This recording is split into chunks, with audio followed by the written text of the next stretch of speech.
Hello hi ನಮಸ್ಕಾರ. ನಾನು ನಿಮ್ಮ Yashu Gowda. Welcome back to my YouTube channel. ಎಲ್ಲರೂ ಹೇಗಿದ್ದೀರಾ? ಚೆನ್ನಾಗಿದ್ದೀರಾ ಅಂತ ಭಾವಿಸ್ತೀನಿ. ಸೊ ಇವತ್ತು ನಾನು ಕಳುಲೆ ಸಾಂಬಾರನ್ನ ಮಾಡೋದನ್ನ ಹೇಳ್ಕೊಡ್ತಾ ಇದ್ದೀನಿ. ಅಂದರೆ ಇದು ಬಿದಿರು ಕಳಲೆ. ಇದು ಸೀಸನ್ನಲ್ಲಿ ಸಿಕ್ಕಿದಾಗ ಮಾಡ್ಕೊಂಡು ಬಿಡಬೇಕು. ತುಂಬ ಚೆನ್ನಾಗಿರುತ್ತೆ, ಹೆಲ್ತಿಗೂ ಕೂಡ ತುಂಬ ಒಳ್ಳೆಯದು. ಆ್ಯಂಡ್ ಮೋರ್ ಓವರ್ ಇದನ್ನು ಬಾಣಂತಿಗೆ ಕೊಡಲ್ಲ, ಆ್ಯಂಡ್ ಮೆಚೂರ್ ಆಗದೇ ಇರೋ ಮಕ್ಕಳಿಗೂ ಕೂಡ ಕೊಡಲ್ಲ ಅಂತ ಹೇಳ್ತಾರೆ. ಸೊ ಇದು ತುಂಬ ಹೀಟ್ ಇರುತ್ತೆ, ಅದಕ್ಕೋಸ್ಕರ. ಆ್ಯಂಡ್ ಇದು ಮೇನ್ ಥಿಂಗ್, ಇದು ಮಾಡುವಾಗ ಇದನ್ನು ಒಂದು 10 ಸತಿ ಆದರೂ ತೊಳಿಬೇಕು. ನಾವು ನೀರಲ್ಲಿ ನೆನೆಸಿ ಒಂದು 10 ಸತಿ ಆದ್ರೂ ಚೆನ್ನಾಗಿ ವಾಶ್ ಮಾಡಿ ವಿಷ ಎಲ್ಲ ಹೋಗಿಸ್ಬೇಕು. ಅದು ಮೇನ್ ಥಿಂಗು. ಅದಾದಮೇಲೆ ಇದನ್ನು ಚಿಕ್ಕ ಚಿಕ್ಕದಾಗಿ ಕಟ್ ಮಾಡಿಕೊಂಡ್ರೆ ಇನ್ನೂ ಸೂಪರಾಗಿರುತ್ತೆ. ಚಪಾತಿ ಅನ್ನಕ್ಕೆಲ್ಲ ಸಕ್ಕತ್ತಾಗಿರುತ್ತೆ. ಮಿಸ್ ಮಾಡಿದೆ ಮಾಡಿ ಹೇಗೆ ಮಾಡೋದಂತ ಹೇಳ್ಕೊಡ್ತೀನಿ ಬನ್ನಿ. ಮಾಮೂಲಿ ಒಂದು ಬಾಣಲಿಗೆ ಒಂದು 2ರಿಂದ 3 ಸ್ಪೂನಷ್ಟು ಎಣ್ಣೆ ಹಾಕ್ಕೊಂಡ್ಬಿಟ್ಟು ಈರುಳ್ಳಿ, ಬೆಳ್ಳುಳ್ಳಿ, ಶುಂಠಿ, ಚಕ್ಕೆ, ಲವಂಗ, ಒಂದು 3 ಬ್ಯಾಡಗಿ ಮೆಣಸಿನ್ಕಾಯಿ, 1-2 ಸಣ್ಣದ ಟೊಮೆಟೊನ ಹಾಕ್ಕೊಂಡ್ಬಿಟ್ಟು ಚೆನ್ನಾಗಿ ಫ್ರೈ ಮಾಡ್ಕೊಳ್ಳಿ. ಈ ರೀತಿಯಾಗಿ ಫ್ರೈ ಮಾಡ್ಕೊಳ್ಳೋದ್ರಿಂದ ಖಾರ ಚೆನ್ನಾಗಾಗುತ್ತೆ, ಮಸಾಲೆನೂ ಕೂಡ ಚೆನ್ನಾಗಾಗಿ ಬರುತ್ತೆ, ಅದಕ್ಕೋಸ್ಕರ. ಸೊ ಇದನ್ನೆಲ್ಲ ಚೆನ್ನಾಗಿ ಫ್ರೈ ಮಾಡಿಕೊಂಡು ಆಮೇಲೆ ಇದಕ್ಕೆ ಸ್ವಲ್ಪ ಪುದೀನ ಸೊಪ್ಪು, ಕೊತ್ತಂಬರಿ ಸೊಪ್ಪು, ಸ್ವಲ್ಪ ಕಾಯಿನ ಹಾಕ್ಕೊಳ್ಳಿ. 1-2 ಸ್ಪೂನಷ್ಟು ಕಾಯಿನೂ ಕೂಡ ಹಾಕ್ಕೊಂಡ್ಬಿಟ್ಟು ಇದನ್ನು ಚೆನ್ನಾಗಿ ಫ್ರೈ ಮಾಡಿಕೊಂಡು ಸ್ಟವ್ ಆಫ್ ಮಾಡ್ಕೊಂಡ್ಬಿಟ್ಟು ಸ್ವಲ್ಪ ಆರಾದಮೇಲೆ ಇದನ್ನೆಲ್ಲನೂ ಕೂಡ ಮಿಕ್ಸಿಗೆ ಹಾಕ್ಕೊಳ್ಳಿ. ಆಯಿತಾ? ಸೊ ನಾವು ಫ್ರೈ ಮಾಡ್ಕೊಂಡಿದ್ವಲ್ಲ, ಅದನ್ನೆಲ್ಲ ಮಿಕ್ಸಿಗೆ ಹಾಕ್ಕೊಂಡ್ಬಿಟ್ಟು ಇದಕ್ಕೆ 1 ಸ್ಪೂನಷ್ಟು ನಾರ್ಮಲ್ ಚಿಲ್ಲಿ ಪೌಡರು, 1 ಸ್ಪೂನಷ್ಟು ಕಾಶ್ಮೀರಿ ಚಿಲ್ಲಿ ಪೌಡರು, ಅದಾದಮೇಲೆ ಧನಿಯಾ ಪೌಡರು ಖಾಲಿ ಆಗೋಗಿತ್ತು, ಅದಕ್ಕೆ ನಾನು ಸ್ವಲ್ಪ ಧನಿಯಾನೇ ಹಾಕ್ಕೊತಿದ್ದೀನಿ. ನಾನು ಆಮೇಲೆ ನೋಡಿಕೊಂಡೆ, ನಾನು ಧನಿಯಾ ಹಾಕೋದಾದರೆ ಹುರಿಬೇಕಾದ್ರೆ ಹಾಕಬೇಕಿತ್ತು, ಅದು ನಾನು ಸ್ವಲ್ಪ ಆಮೇಲೆ ಹಾಕ್ಕೊಂಡೆ.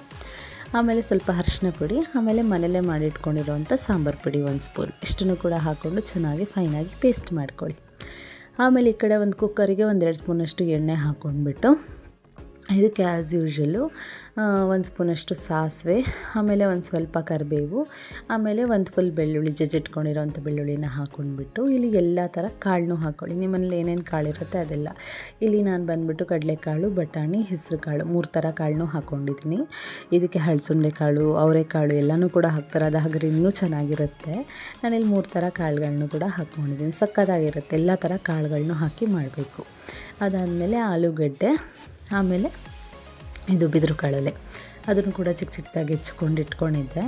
ಸೊ ಅದನ್ನು ಕೂಡ ಫುಲ್ಲನ್ನು ಹಾಕ್ಕೊಂಡ್ಬಿಟ್ಟಿದ್ದನ್ನ ಚೆನ್ನಾಗಿ ಮಿಕ್ಸ್ ಮಾಡ್ಕೊಳ್ಳಿ. ಸೀರಿಯಸ್ಲಿ ಇದು ಸಖತ್ತಾಗಿರುತ್ತೆ. ಕೆಲವೊಬ್ಬರಿಗೆ ಇದು ಗೊತ್ತಿರಲ್ಲ ಹೇಗೆ ಮಾಡೋದಂತ, ಅದಕ್ಕೆ ತೋರಿಸ್ಕೊಡ್ತಿದ್ದೀನಿ. ಅದಾದಮೇಲೆ ರುಬ್ಬಿರೋ ಅಂಥ ಖಾರನೂ ಕೂಡ ಹಾಕ್ಕೊಂಡ್ಬಿಟ್ಟು ಎಷ್ಟು ಬೇಕೋ ಅಷ್ಟು ಸಾರಿಗೆ ತಕ್ಕಂತೆ ನೀರನ್ನು ಕೂಡ ಹಾಕ್ಕೊಳ್ಳಿ. ಆಯಿತಾ?